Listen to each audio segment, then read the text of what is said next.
श्री ब्रह्मचैतन्य गोंदवलेकर महाराज प्रवचन 25 मार्च. प्रपंच केवळ कर्तव्य कर्म म्हणून करा. एका माणसाला विडी ओढण्याचे फार व्यसन होते. तो आजारी पडल्यावर त्याने डॉक्टरांना सांगितले, मला तुम्ही औषध दिले तरी मी विडी सोडणार नाही. त्याचा डॉक्टर फार हुशार होता. त्याने त्याला एक गोळी देऊन विडी ओढण्यापूर्वी ती तोंडात दरीत जा म्हणून सांगितले. त्या गोळीमुळे विडीच्या तंबाखूचे विष त्याला बाधत नसे. तसे आपण प्रपंच करताना वागले पाहिजे. प्रपंच आम्हाला सुख देईल ही आमची कल्पनाच नाहीशी झाली पाहिजे. म्हणजे प्रपंचाची हावही कमी होईल आणि नंतर कर्तव्यापुरतेच आम्ही प्रपंचात राहू. जोपर्यंत प्रपंचाकडे आमची दृष्टी आहे तोपर्यंत आम्हाला समाधान कालत्रही मिळणे शक्य नाही.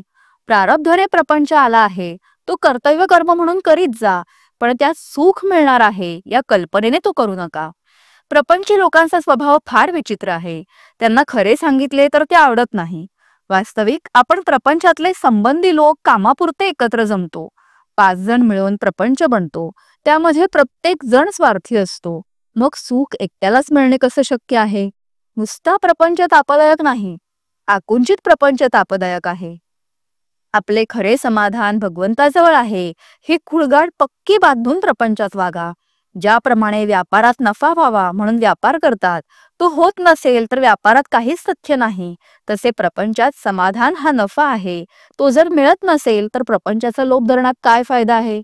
तुझ्या असमाधानाचे कारण नक्की सांग असे जर आपण एखाद्याला विचारले तर त्याला खात्रीलायक कारण सांगता येणार नाही. याचा अर्थ असा की तत्वदृष्ट्या समाधानी व्हायला खरोखरीच कशाची जरुरी नाही, पण ही गोष्ट कुणाला पटत नाही. आहे त्या अवस्थेमध्ये आपले समाधान टिकत नाही आणि पाहिजे ती वस्तू मिळाली तरी आपण पूर्ण सुखी होत नाही. कैदेतल्या माणसाला मी सुखी आहे असे वाटणे कधी शक्य आहे का? तशी प्रपंची माणसाची अवस्था आहे. खरोखर प्रपंचात समाधान आनंद मिळत नाही हे अगदी सर्वांना कळते. परंतु शहरातले लोक केवळ अभिमानामुळे आणि खेड्यातले लोक अज्ञानामुळे जसे वागायला पाहिजे तसे वागत नाही. या प्रपंचात राहून सुद्धा भगवंताचे प्रेम आणि समाधान आम्हाला कसे मिळवता येईल याचा आपण आधी विचार करायला पाहिजे.